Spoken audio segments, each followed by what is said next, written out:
le président Laurent Gbagbo a eu à faire lorsqu'il a été attaqué en 2002, de gouverner avec les autres factions politiques, même si quelque part, plus ou moins, il a fait de la résistance chaque fois, mais il était obligé après d'avoir un gouvernement d'union.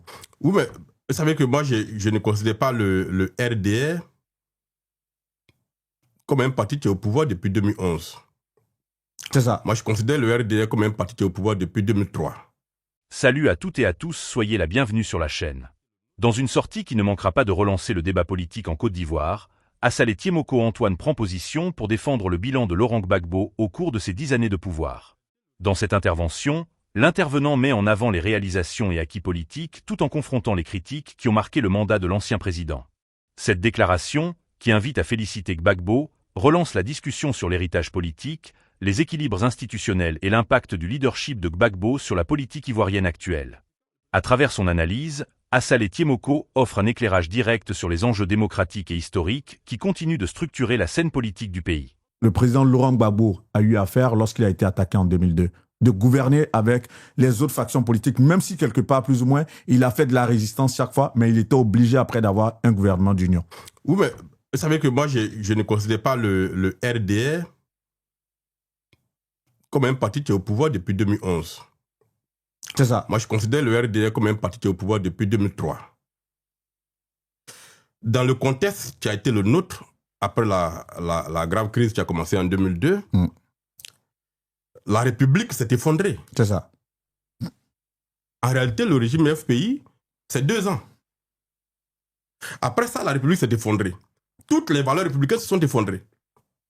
On a un pays maintenant qui était dirigé pour essayer de gagner du temps et donc de faire tous les bricolages possibles pour avoir la paix. Et par conséquent, le président Gbagbo Laurent a gouverné avec tous ses opposants, qui avaient même en termes numériques plus de représentants au gouvernement que lui. Et dans une telle dynamique, on ne gouverne plus pour le peuple, on gouverne pour les acteurs politiques qui ont compris que par cette fracture-là, il y avait possibilité de prendre le pouvoir à tout moment.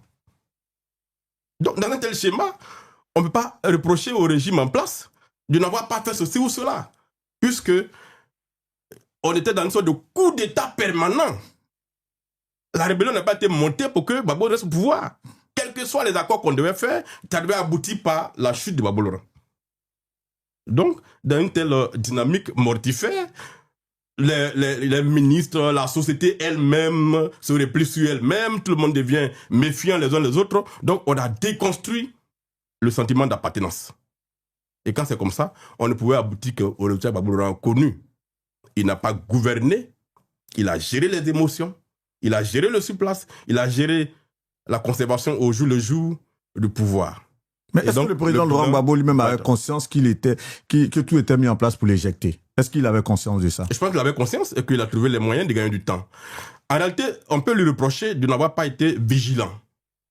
Parce que quand on met un président, on élit un président, je peux même dire que de tous les présidents ivoiriens, le président Gbagbo Laurent est celui qui, à son arrivée au pouvoir, a fait le plus rêver les Ivoiriens.